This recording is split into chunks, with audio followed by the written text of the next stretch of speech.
Pas encore de confirmation officielle, mais l'information circule. Des sources dignes de foi indiquent la défection de plus de 260 membres sahéliens appartenant au groupe terroriste affilié au Jamaat Nasr al-Islam wal-Muslim, en abrégé JNIM. Les 10 éléments originaires du Burkina Faso, du Mali et du Niger auraient pris la décision de relancer la lutte armée et de quitter les rangs terroristes. Du coup, peut-on se demander si l'AES n'est pas en train de gagner sa guerre contre les groupes terreau-terreau? Analyse de la situation avec deux de nos meilleurs spécialistes de la question. Au plateau, Didier Nouridine Alaou. Didier, bonjour. Bonjour Gilles. Très heureux de vous revoir aujourd'hui. Didier est journaliste, mais également homme d'affaires. Il dirige Africadev, spécialiste de la communication sociale pour le changement. Merci Didier d'être avec nous. Merci. À votre compagnie, l'homme qui ne bouge pas a bougé aujourd'hui. Luc Abaki occupe bien son fauteuil. Luc, bonjour. Bonjour Gilles, bonjour à tous nos fidèles téléspectateurs qui nous font quand même cet honneur et ce plaisir d'être au rendez-vous tous les dimanches. Luc Abaki est journaliste, écrivain, président exécutif de l'Institut des études stratégiques et de géopolitique appliquée. Le sujet du jour, Sahel, des terroristes déposent les armes. L'AES a-t-elle gagné la guerre? C'est le thème et vous êtes invité à contribuer à la richesse de cette émission. Nous y reviendrons. Et pour commencer avec nos invités au plateau, avez-vous le sentiment clair que le terrorisme recule au Sahel? Didier Alaou. Oui, je pense fondamentalement que le sujet est vraiment intéressant parce que c'est en réalité la question que se posent beaucoup de personnes parce que vu le grand nombre des attaques qu'il y a eu ces derniers temps, des fois les gens peuvent être tentés de croire que la lutte n'avance pas et que, en tout cas, il y a lieu pour beaucoup de personnes de se poser des questions.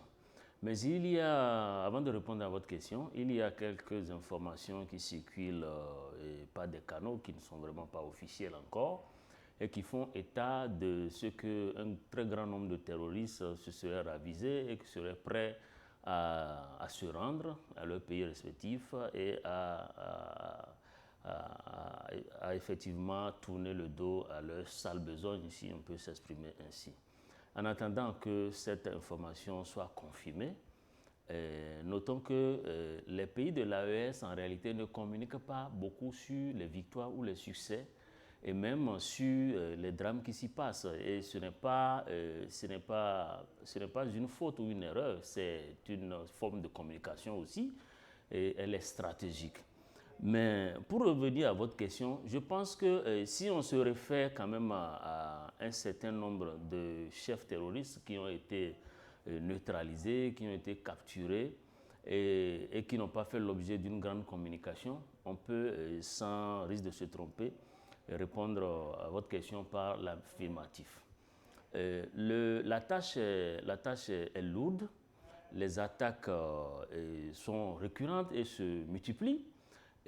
Mais au fond, la communication qui est faite autour de ces attaques qui donne l'impression qu'il n'y a pas de résultat positif, cette communication, malheureusement, elle est faite par des médias qui n'ont pas intérêt à communiquer sur les victoires que génère la lutte antiterroriste au Sahel. Quand je parle de ces médias, vous pouvez imaginer aisément à quel média on est en train de faire allusion. Et d'ailleurs, c'est ce lieu, du haut de cette tribune, j'aimerais féliciter le gouvernement togolais qui, cette semaine, a pris une mesure forte à travers donc la HAC, qui a effectivement, je dirais, suspendu temporairement certains médias qui constituent effectivement pas simplement des médias qui ont pour mission d'informer, mais qui constituent encore des canaux de domination par les impérialistes sur nos États africains. Donc vraiment, chapeau à la HAC togolaise pour cette action salutaire. Mais je crois aussi que dans le Sahel, il y a des victoires qui sont générées par la lutte, mais qui ne font pas suffisamment objet de communication. Et pour répondre clairement à votre question, je crois que oui. Vous savez par exemple qu'il y a beaucoup de chefs terroristes qui ont été neutralisés. Vous savez qu'aujourd'hui, le Niger n'a cédé aucune portion de son territoire aux djihadistes. Et vous savez aussi que le Mali a repris son Kidal. Et vous savez aussi qu'au Burkina Faso, de près de 50% du territoire qui était aux mains des djihadistes, on est passé aujourd'hui à moins de 20%. Donc, quand on se réfère donc à ces statistiques, très clairement, les pays de l'AES sont en train d'avancer en ce qui concerne cette lutte. Luc Abaki.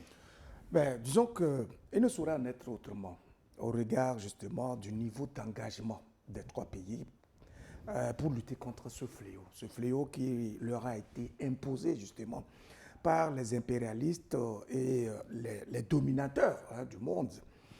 C'est vrai que c'est une lutte qui est assez périlleuse, qui est difficile, qui est jonchée vraiment de beaucoup d'épreuves, tout simplement parce que le but pour lequel ce terrorisme a été imposé à ces pays est très clair.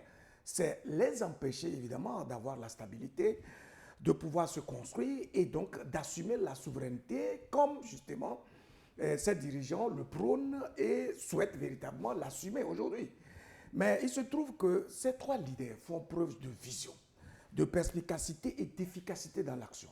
Ils ont bien compris que pour pouvoir faire face donc, à ce fléau, à cette nébuleuse qui est donc savamment entretenue par des mains noires suffisamment puissantes, il faut vraiment s'organiser, restructurer l'armée, l'équiper et faire en sorte à mobiliser des consciences autour justement de ce défi majeur qui est quand même un cas très sérieux et qui est un élément ou bien l'instrument par lequel on va véritablement détruire ces États-là. Et donc, au regard donc, de cet engagement, de tous les efforts qui ont été consentis, de cette mobilisation de conscience que nous constatons, évidemment, dans ces trois pays, on ne peut qu'envisager justement la fin de ce terrorisme-là, en tout cas dans les mois à venir. Pourquoi? Simplement parce que le travail qui se fait est un travail tout à fait remarquable. Et vous savez que lorsque un pays est attaqué, ce qu'il faut regarder, c'est le niveau de conscience de la population elle-même. Est-ce que l'ensemble des citoyens de cette nation-là est véritablement mobilisé pour extirper ce mal? À partir du moment où ces dirigeants ont bien compris qu'il faut tenir le bon discours vis-à-vis du peuple, de sorte que la conscience nationale soit suffisamment nourrie et construite autour de ce fléau, c'est déjà un premier pari qui a été gagné. À partir de ce moment-là, le travail tout à fait efficace et scientifique qui est en train d'être fait, surtout avec l'appui des partenaires non négligeables, comme la Russie, etc., on peut évidemment se dire que dans les mois qui suivent, en tout cas, ce phénomène n'aura pas autant d'ampleur qu'il a eu par le passé. Parce que vous savez qu'avant l'arrivée de ces trois leaders dans leurs pays respectifs, mais le terrorisme avait consumé pratiquement l'essentiel de ces territoires-là. Notamment au Mali, les attaques étaient partout, et tout comme au Niger et au Burkina Faso. Aujourd'hui, on considère qu'on a le sentiment que c'est plutôt des incursions. Des gens qui sont désaxés, déroutés, désorientés, désemparés d'ailleurs. Et donc là, ce sont des gesticulations qui font des incursions et qui n'ont même pas de sens en tant que tel. Donc, il me semble que ce travail est tout à fait efficace. Et si ce n'est pas encore le cas, on ne peut qu'espérer justement un résultat probant dans les mois à venir, parce que le travail qui se fait, c'est un travail sérieux et c'est un travail qui a engagé véritablement la conscience nationale. Didier Alorou, vous évoquiez tantôt la montée en puissance des armées des trois pays, le Mali, le Burkina et le Niger. En quelques années, 2-3 ans, on a vu les équipements multipliés par, on peut dire même 10, avec l'acquisition des armes de pointe. Les effectifs ont été renforcés. Quels enseignements on peut tirer de ce retournement de situation alors que les partenaires étrangers ont été priés de plier bagages? Oui, les partenaires étrangers ont été priés de plier bagages parce que ces partenaires auxquels vous faites allusion créent plus de problèmes que de solutions. Et ceci est tout à fait justifié. Mais et comme l'a dit mon vis-à-vis, je crois que la conscience et la détermination, ce sont ces deux éléments qui constituent la force des peuples sahéliens, de l'AES, et la très grande conscience qu'ont les dirigeants aussi. Parce que vous savez qu'en matière de guerre, la première ressource, c'est le mental. C'est le mental et c'est la perception que vous avez de la situation à laquelle vous faites face. Mais en même temps, ils ont compris qu'il fallait, développer des instincts de suivi. Et ces instincts de suivi, l'une des plus grandes illustrations, justement, c'est la création d'une armée commune, une armée forte de près de 6 000 hommes, et qui est bien équipée et qui est quand même en train de travailler.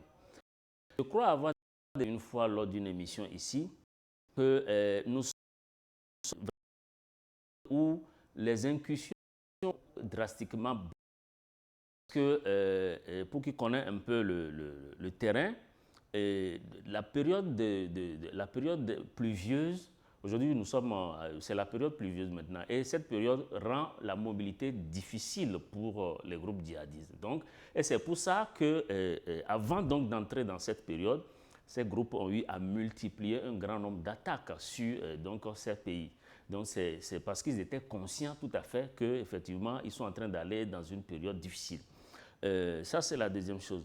Mais en même temps, je pense que ce qu'il faut aussi noter, c'est que si aujourd'hui vous prenez chacun de ces pays, je crois qu'il y a une organisation interne au sein même des populations.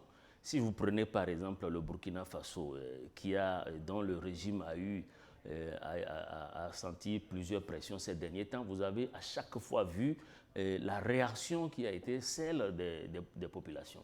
Vous avez vu aussi que partout dans le monde, de plus en plus d'Africains, qu'ils soient sur le continent ou qu'ils soient ailleurs, ont pris conscience, n'est-ce pas, de ce qui est en train de se jouer.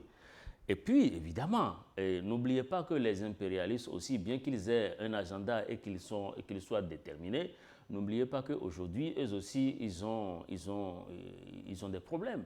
Et la crise en Ukraine les a quelque peu usés.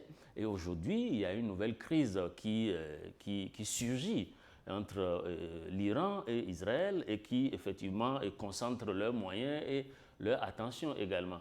Mais je pense qu'il faudrait que le peuple sahélien reste engagé, et avec tous les Africains d'ailleurs, reste engagé, reste concentré, et ne pas perdre de vue l'objectif de la lutte.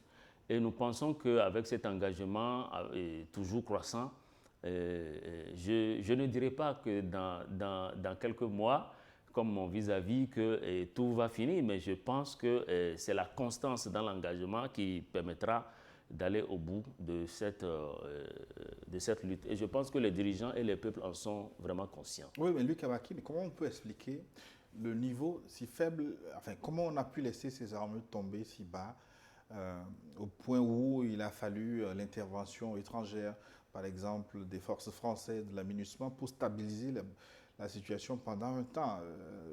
Dans le temps, quand on parlait de l'armée malienne, elle était réduite par beaucoup de personnes avec des moyens dérisoires. On s'entraînait parfois. Hein. On a vu les vidéos avec... Des bâtons. Le capitaine Traoré a apporté quelques témoignages. Les Kalachnikov, il fallait se les passer comme un stylo pour écrire. Mais comment on peut expliquer que nos États aient laissé faire, laissé s'effondrer leurs armées pendant si longtemps? Non, mais cette question renvoie en même temps, disons, aux réalités que l'ensemble des pays d'Afrique vivent et qui rappellent en même temps les causes de notre colonisation. Et c'est vrai, le colon nous a fait croire qu'il est parti, mais au même moment, il a mis une forme de chape de plomb sur nos États, au point d'intervenir dans le choix même de nos dirigeants. Mais dans quel but? Dans le but justement de tirer les ficelles et de jouer un rôle catalytique qui lui permet précisément de maintenir dans nos pays dans une forme de précarité, dans une forme de dépendance, dans une forme de servitude qui va alors justifier sa présence permanente et donc son influence, etc. Et donc, ça veut dire que dès l'instant où les colons n'ont jamais démordu par rapport aux besoins de nous laisser nous assumer par nous, ça veut dire que nous n'avons jamais eu d'indépendance. Est-ce que les Africains même n'ont pas compris ces enjeux? Mais bien sûr. On ne peut pas rejeter la faute sur les colons. Le problème, c'est quoi? C'est que lorsqu'un dirigeant ne tire pas sa légitimité de son peuple, Et il pense que sa légitimité, c'est en allant sur le perron de l'Élysée ou ailleurs. Et donc, il ne peut être protégé que par ces puissants de l'extérieur. Il se sent tellement redevable vis-à-vis d'eux qu'il n'a plus les moyens, en fait, il n'a pas l'énergie nécessaire pour développer un leadership qui lui permettrait de créer une certaine dynamique intérieure qui émule le peuple et qui le soude autour justement de sa vision. Et donc, les pays de l'AES en général étaient justement dans cette forme d'instabilité parce que ils ont tellement de ressources qui sont exploitées par le colonisateur pour nourrir son économie qu'il fait tout pour justement affaisser les capacités d'action et d'organisation de ce pays-là. Et donc ça, c'est la première raison qui explique qu'en réalité, ces États-là, malheureusement, à un moment donné, n'avaient plus les moyens justement de s'organiser, de structurer leur économie et de créer une conscience nationale autour des différents défis qui se posent à ces pays-là. Surtout que la lutte contre le terrorisme nécessite justement des équipements qui ne sont malheureusement pas produits dans le pays. Donc, ça veut dire que dès l'instant où on est dépendant en termes de moyens d'action, en termes d'armes, etc., de l'extérieur et donc de ces puissances-là, vous voyez, je pense que plusieurs États, plusieurs dirigeants ont eu à porter le témoignage qu'ils ont même acheté des armes qui n'ont pas été livrées. Ils ont tenté d'acheter certaines armes on a refusé de leur vendre parce qu'on ne voudrait pas vendre des armes létales, en tout cas à ces pays, etc. Et donc tout cela explique donc le désordre qui est entretenu savamment, de sorte que ces États-là n'aient jamais de stabilité. Mais pour revenir un peu à votre question précédente, j'ai la foi que le terrorisme va finir. Pourquoi? Parce qu'en réalité, ces dirigeants-là ont compris en réalité qu'il ne s'agit pas simplement d'une action militaire simple pour venir à bout du terrorisme. Le terrorisme a quand même des causes. On recrute les terroristes dans les rangs des nécessiteux, dans les rangs de ceux qui sont laissés pour compte, qui sont révoltés, frustrés, etc., etc. Et donc, il faut réparer justement ces torts-là à la racine. Voilà pourquoi la vision de ces chefs d'État-là repose sur ces trois principes du développement, de la diplomatie et puis donc de la défense. Vous allez voir que quand on travaille sur ces trois leviers, on travaille en même temps pour épanouir le peuple, pour en même temps conscientiser le peuple sur sa participation dans le processus de construction de ces nations-là. Donc, dès l'instant où vous voyez que sur le plan économique, ces pays commencent à répondre, ces pays commencent à relever les défis sur le plan du développement, de la réorganisation de la société, de la création d'une richesse nationale qui évolue de façon progressive, à partir de ce moment-là, il y aura de moins en moins de personnel pour justement les recruteurs de ces terroristes. Et donc, au bout du compte, finalement, même si ils ont encore les moyens pour recruter, les volontés ne vont plus exister comme ce fut le cas par le passé. Luc Kabaki, nous sommes en direct ce dimanche à midi.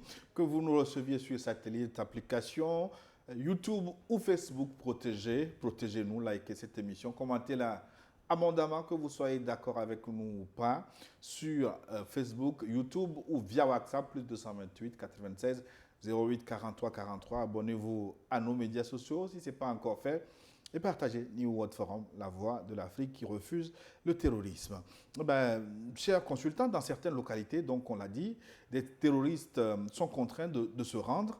Les raisons qui sont évoquées, je vous cite quelques-unes. Un manque criard de moyens logistiques et alimentaires au sein des Katibas, des frictions internes et une désillusion croissante face à la hiérarchie terroriste, et puis le durcissement des opérations antiterroristes menées par les armées de l'AES qui a fortement réduit la mobilité et les capacités opérationnelles du JNIM.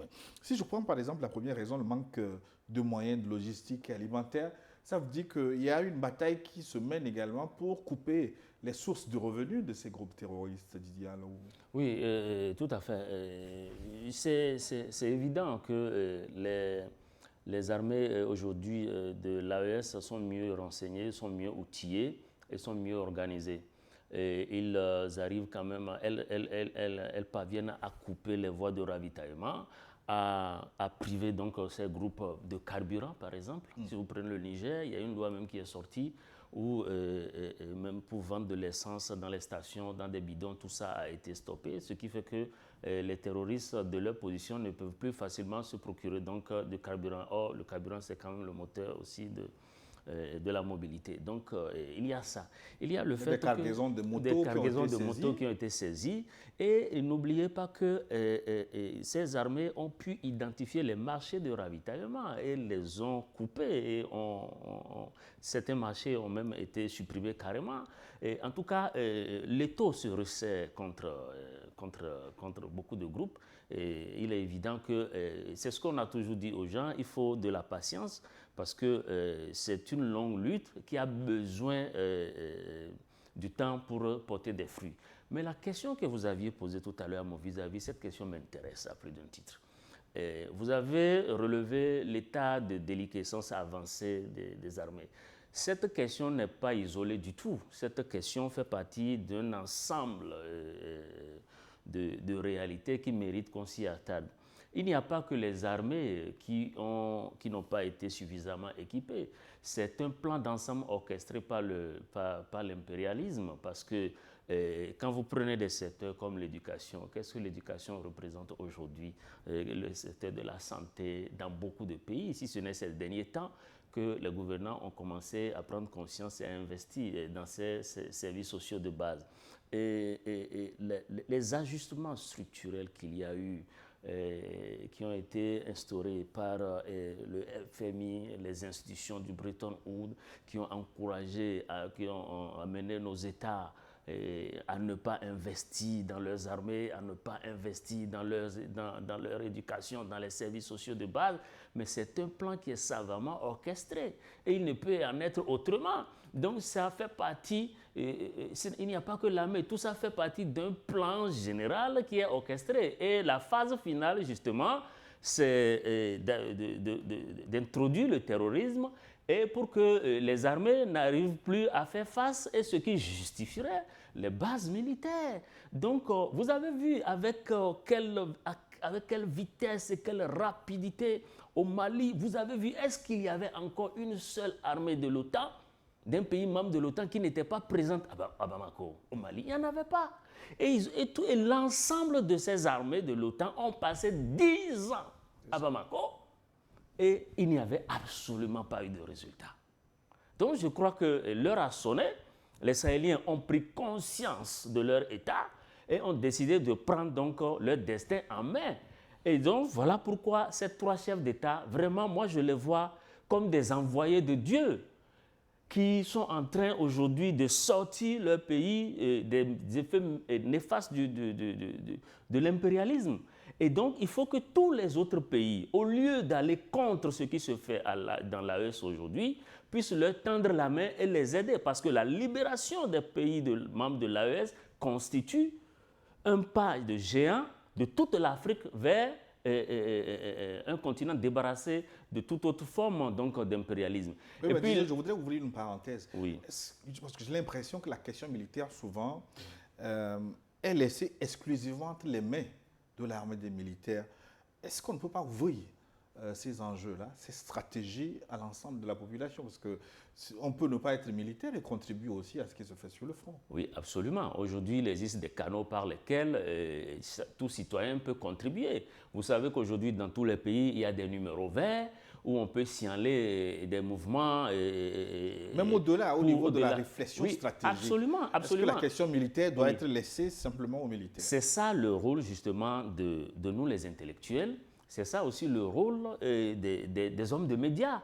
Et tous ceux qui aujourd'hui peuvent prendre la parole pour suggérer des choses. Moi, j'ai toujours, par exemple, comment appelle-t-on, j'ai toujours mal vu le fait que vous retrouvez des fois des agents des forces de l'ordre devant des banques ou des domiciles de personnalités ou devant des édifices ou des institutions qui déposent les armes à côté et qui sont en train de téléphoner. Je crois que le capitaine Ibé a même fait un speech sur ça pour dire que le téléphone aujourd'hui c'est un outil de déconcentration terrible.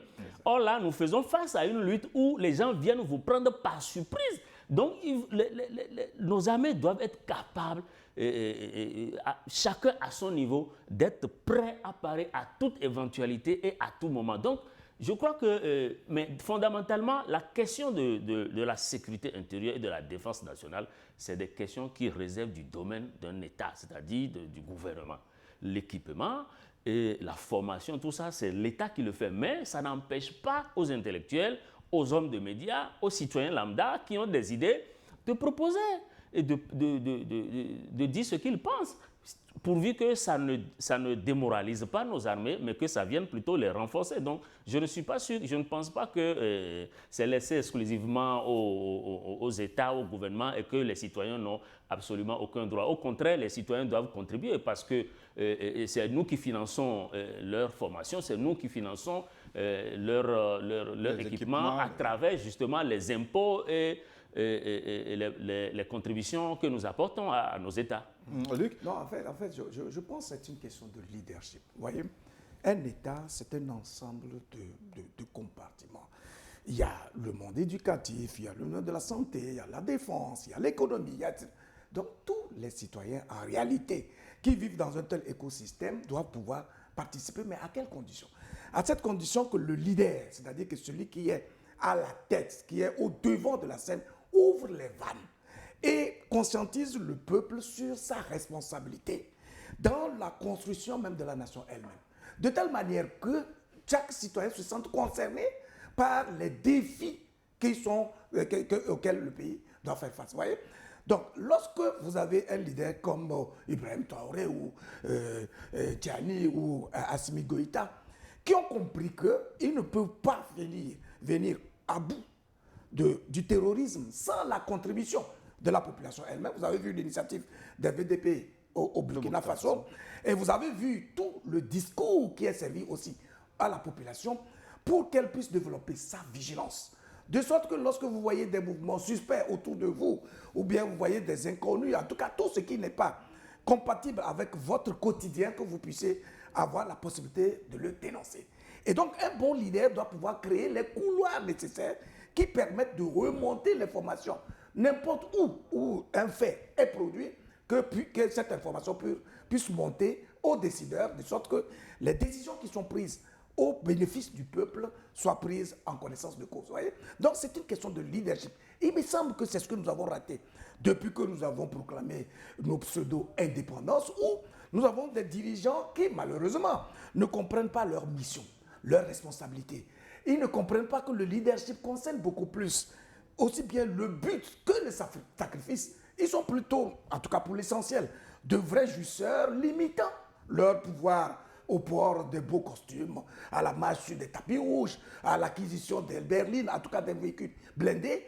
Et même la sécurité de l'État même dépend d'eux. C'est-à-dire que pour l'essentiel, ils achètent les armes pour organiser une armée dont le but, en tout cas la mission est réduite presque quasiment à la sécurité du dirigeant lui-même. Alors que la vocation du militaire, c'est de sécuriser l'ensemble des citoyens, de faire en sorte que l'intégrité du territoire soit donc assumée. C'est pour dire, en tout état de cause, qu'avec l'action qui est donc enclenchée dans les pays de l'AES, c'est une belle leçon qui est en train d'être servie à beaucoup de chefs d'État dans nos pays et qu'ils comprennent qu'en fait, tout cela relève du bon sens et de la raison. Vous ne pouvez pas avoir la prétention de diriger un peuple, de le construire et de l'amener vers une destination porteuse sans ouvrir les vannes et faire en sorte à capitaliser le potentiel de chaque citoyen.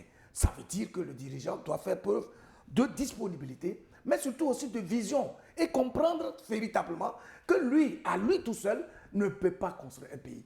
C'est sa disponibilité. Ce sont les vannes qu'il ouvre. C'est le discours qu'il sert et qui active en fait la conscience collective qui permettent justement d'avoir des résultats probants. Aujourd'hui, les pays de l'AES, j'ai parlé tout à l'heure du volet économique, du développement, etc.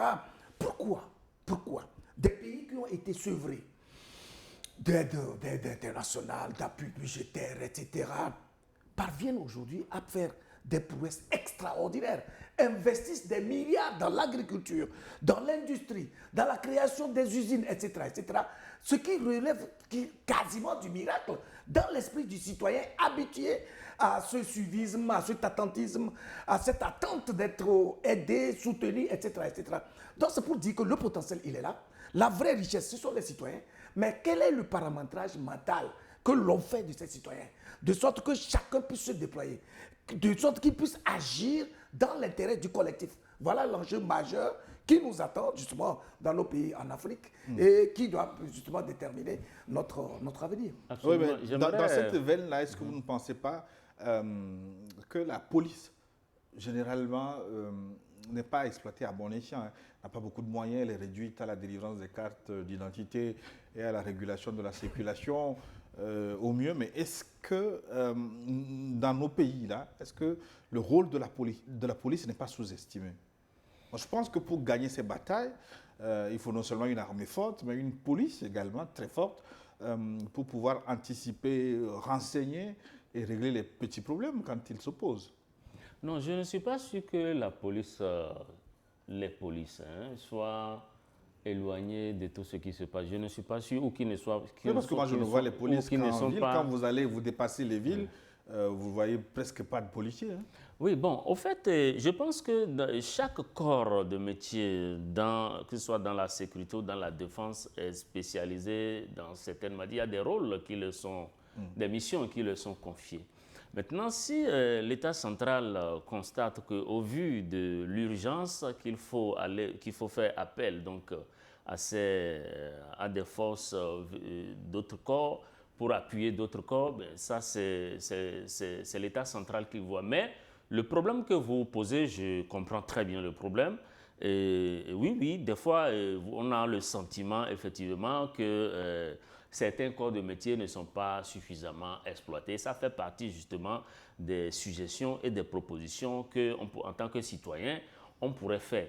Mais encore que, je note que pas seulement, heureusement au niveau des pays de l'AES, ce que je vais dénoncer, ça s'améliore un peu.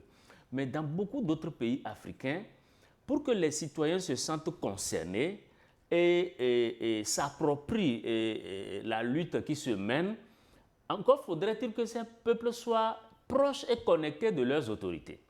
Aujourd'hui, vous allez dans beaucoup de pays, mais il y a un écart où, si vous voulez, un fossé terrible entre les autorités qui sont comme dans une bulle, qui sont très, très éloignées, à 1000 lieues de ce que vivent les populations. Comment on peut recevoir des contributions de quelqu'un dont on n'est pas proche? Il y a cette question. Il y a aussi il faut que nos armées ne soient plus vues par les citoyens comme des ennemis. Non, ce sont les citoyens qui financent nos armées. Et donc, pour gagner cette lutte-là contre le terrorisme, surtout, il faudrait que l'armée et le peuple soient proches et travaillent en toute collaboration. Donc, je pense que oui, les peuples peuvent contribuer. Les corps de métier qui ne sont pas assez sollicités peuvent être mis à contribution. Avec les moyens adéquats. Avec les moyens adéquats. Mais il faudrait que fondamentalement, comme l'a dit mon vis-à-vis, qu'il y ait un leadership visionnaire et qu'il y ait un vrai plan d'action et qu'il y ait réellement un souci. Parce qu'en réalité, contrairement à ce que beaucoup de personnes peuvent penser, le changement ne vient jamais de l'extérieur. Le changement, ça vient de l'intérieur. Le vrai changement, c'est quand l'intérieur change que vous allez voir la marche va suivre. Peut-être on va consacrer une autre émission à ce que j'évoque, parce que parfois, ne vous donner qu'un exemple, hein, vous avez un accident de circulation en pleine ville, ou ailleurs, en Occident, par exemple, tout de suite, vous avez la police qui vient. Ici, quand vous faites venir la police, c'est vous qui payez les frais de déplacement. On vous dit qu'il n'y a pas de moyen de déplacement. Donc, ce sont des réalités quand même à prendre en compte et à corriger. Oui, je pense que, en tout cas, vous évoquez ce fait beaucoup plus en lien avec nos pays ici. Hein. Moi, je pense qu'au niveau de l'AES, en tout cas, c'est un travail de fond qui est en train d'être fait. Mais il est aussi de longue haleine, parce qu'en fait, c'était des pays qui étaient complètement à terre, déchiquetés, déstructurés surtout. Donc, Si maintenant le dirigeant fait preuve de vision et il sert le narratif adéquat, qui fait que le peuple s'approprie en réalité les enjeux concernant donc le besoin d'organiser, de réorganiser, de restructurer l'État, vous verrez que même en l'absence de la police, la population elle-même est capable de secourir en tout cas des gens qui sont en difficulté, etc. Tout ceci pour dire quoi? Qu'il faut revenir en réalité à nos valeurs endogènes, c'est-à-dire il faut exalter, promouvoir les règles du vivre ensemble qui faisaient que nos sociétés d'hier étaient suffisamment organisées. Chacun portait le problème de l'autre. Vous voyez? Si on ne revient pas à cette forme d'organisation sociale, où on comprend que le malheur de l'autre est autant notre malheur à nous, tout comme son bonheur doit être notre bonheur à nous, de sorte qu'on puisse porter le fardeau de l'autre et se décider à contribuer à sa résolution, on aura des problèmes réels. Oui, mais est-ce qu'il est possible de revenir bien sûr, aux formes communautaires? En réalité, c'est une question de bon sens. Alors que le monde voyez-vous, alors que le monde devient un village planétaire. Suisse, écoutez-moi, vous allez aujourd'hui en Suisse, vous avez un problème, vous voyez un citoyen, il est tout de suite disponible pour vous écouter. Or, ici, dans nos pays, en réalité, qu'est-ce qu'il y a? C'est l'individualisme funeste qui est développé. De sorte que, écoutez, si quelqu'un a un problème là-bas, on s'en va. Ça ne nous concerne pas. Ce n'est pas une question de communauté. C'est une question de bon sens. Et des règles de vivre ensemble. Disons même de la délinquance. Et de vivre ensemble. Mais bien sûr. Vous êtes des injures à la figure tout le temps au lieu de vous aider. La meilleure qualité qu'on puisse regarder dans la nature, c'est sa diversité. Mais en même temps, c'est dans cette diversité-là que se crée l'harmonie de la nature. Ça veut dire que si nous comprenons chacun, vous êtes peut-être bien en littérature, moi je suis bien en économie, lui il est bien en mathématiques, etc. Si on se complète, j'ai consacré un chapitre d'un livre en gestation que j'ai, où j'ai donné l'exemple d'une manière assez particulière que j'ai eu à vivre lorsque j'étais au lycée à Niamtougou. Nous étions une douzaine d'élèves venus de plusieurs compartiments. Niamtougou, Siou, Baga, etc. Moi je venais de Kouméa, on ne se connaissait pas. Mais on s'est retrouvés dans une maison où on a loué, chacun a pris une pièce, etc. Mais on était dans une forme de précarité. Alors, si chacun devait vivre individuellement, comme aujourd'hui cela se fait, ou donc si tu n'as que la farine, tu fais la pâte du dimanche à vendredi. Alors, quand on a compris quelque chose, on s'est dit, mais écoutez, nous sommes tous des élèves, on a une même réalité. Il y en a qui sont dans les facultés, enfin, dans les domaines en série C, en série D, en série A. Moi, je suis en série A, etc. Chaque midi, chacun prépare son plat et on se retrouve sous un manguier. On mange un seul plat à tour de rôle. De sorte que finalement, nos plats, si maigres soient-ils, sont diversifiés, équilibrés. Et puis mais lorsque vous avez des épreuves, quelqu'un a une épreuve de français, il vient vers moi.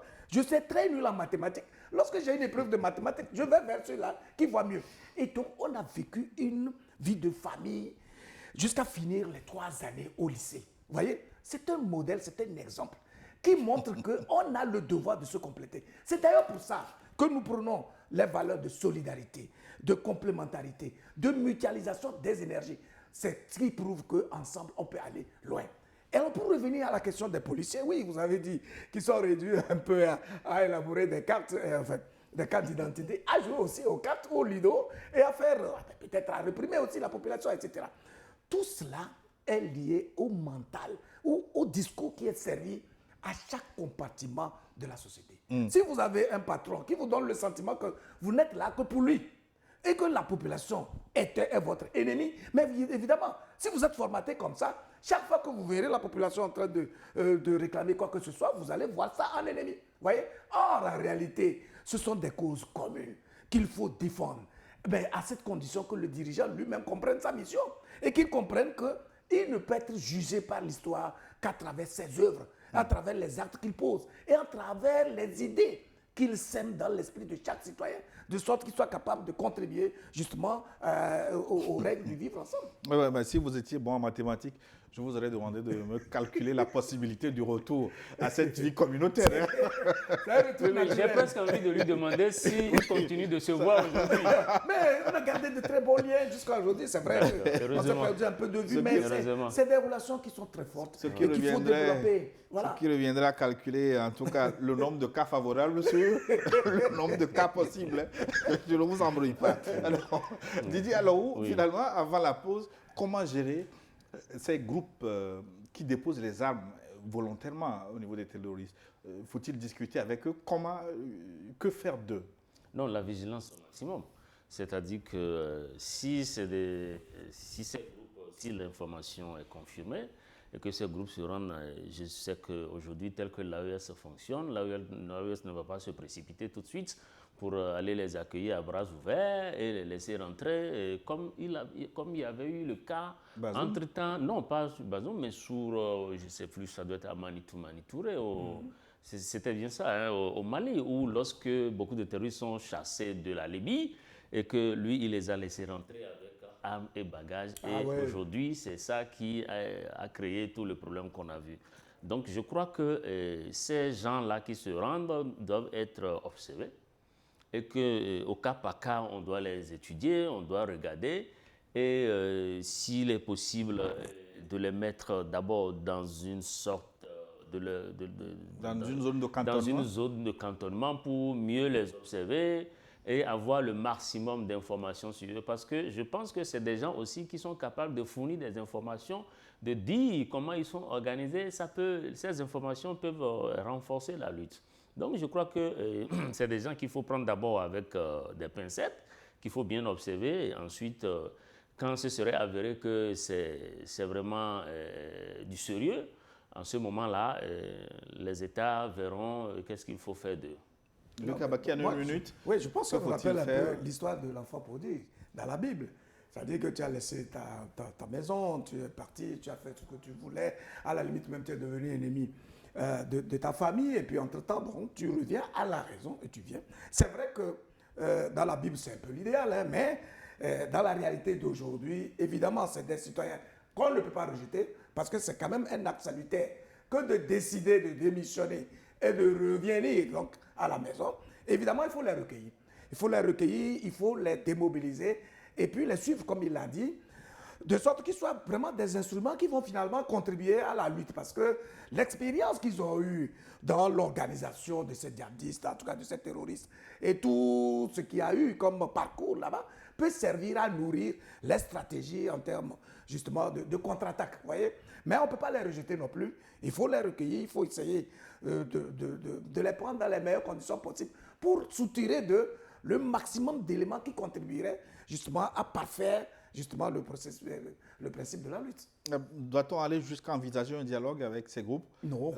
Pour éliminer les dernières poches de résistance? Non, pas du tout. On ne peut pas discuter, négocier avec quelqu'un qui s'est rebellé ou qui a pris des armes pour semer la terreur contre son pays, qui allait pactiser avec l'ennemi. On ne discute pas avec ce type d'individus. On continue d'accélérer la lutte, de les mettre la pression, de les abattre autant que possible.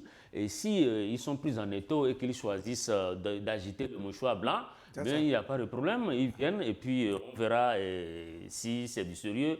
Et qu'est-ce qu'on va faire demain? Jamais on ne peut négocier avec on va marquer une pause là et reprendre le débat dans une dizaine de minutes dans la seconde partie de New World Forum. Et c'est à ce moment-là également que je vais relayer vos contributions qui sont nombreuses. Vous les avez envoyées. Je vais vous les relayer dans une dizaine de minutes. À tout de suite.